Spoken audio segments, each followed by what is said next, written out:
Ассаламу алейкум достор. Кыргызстандык мушкер Эдил Эсенгулов же Ысык көлдүк дракончиктин ACA уюмундагы дебюттук беттеши тууралуу сөз кылалы. Сөзсүз түрдө комментарий калтырып, өз пикирибизди айтууну унутпайлы. Автоуна утуп алуу жөнөкөй.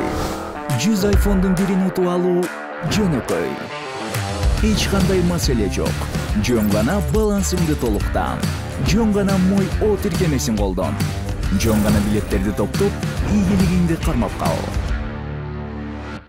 Жана албетте, билеттериң канчалык көп болсо, мүмкүнчүлүгүң ошончолук жогору болот.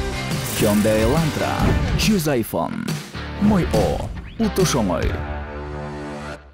Кыргыз ММА спортундагы чоң үмүттөрдүн бири Эдил Эсенгулов Чеченстандын белгилүү уюму ACA'де дебюттук беттешин өткөрүүгө даяр.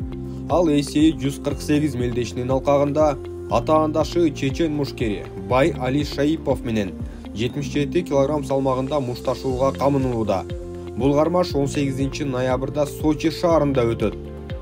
Орусиялык мушкер өз карьерасында жалпы 5 беттеш өткөрүп, 7синде жеңүүчү аталса, 3өүндө жеңилип калган. Акыркы 2 беттешинде ACA уюмунда мушташып, калыстардын бирдей чечими менен жеңишти атаандаштарга алдырып жиберген.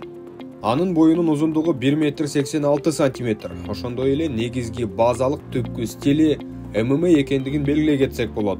1 жылдан бери жеңе албагандыктан, ошол утуштарын жабуу үчүн болгон күч аракетин жумшай турган мушкер. Бул спортчу тике туруп мушташууга жана оор соккулар менен алмашууга кызыктар болгон мушкер. Ошондой эле керектүү учурда тейкдаун жасап, партерде иштөөгө да жөндөмдүү. Бирок Эдилдин партери жана күрөшү менен ага бир топ эле кыйын болот деген божомолду айтсак жарашат. Анткени Эдилдин партердеги көзөмөлү каршылашты жерге которуусу мыкты деңгээлде.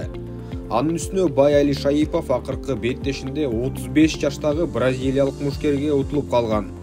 Беттеш негизинен бутта туруп мушташууда өтүп, калыстардын бардыгы жеңишти океан артынан келген ММА ардагерине берген. Ал мушкер жалпысынан 40тан ашык беттешке чыккан тажрыйбалуу спортчу эле. Демек тажрыйбасы мол атаандаштар менен чыкканда Бай Али аксап калары чындык. Биздин мушкер 23 гана жашта болгону менен Бай Али Шаиповго караганда профессионалдар арасында 25 беттеш өткөрүп койгон. Болгондо да 2018 жылдан бери эле. Элестетип көрүңүздөр. 4 жылдын ичинде 25 беттеш. Бул фантастикалуу көрсөткүч. Ошондой эле биздин ажыдар акыркы 9 беттешинде жеңилүү эмне экенин билбей келе жатат. Ал 9 жеңиши 2021 жылдын апрель айынан берки эле жыйынтыктары. Азыркы маалда UFC'ни көздөй чоң ылдамдыкта бара жаткан мушкер Кыргызстанда дал ушул спортчубуз экендиги анын беттештеринен эле көрүнүп тургандай. Эң башкысы көз тийбесин дейли. Келе жаткан атаандашын менимче ишенимдүү түрдө утушу керек. Андан ары Кавказдын мыктылары чыгып жүргөн бул уюмда өзүн көрсөтө бере турган болсо, UFC'ден да көрүп каларбыз. Спортчубузга оомат каалап коелу. Ал эми сиздер кандай ойлойсуздар? Кыргызстандан UFC'ге барган биринчи кыргыз мушкери ким болот? Божомолдорду жазалы.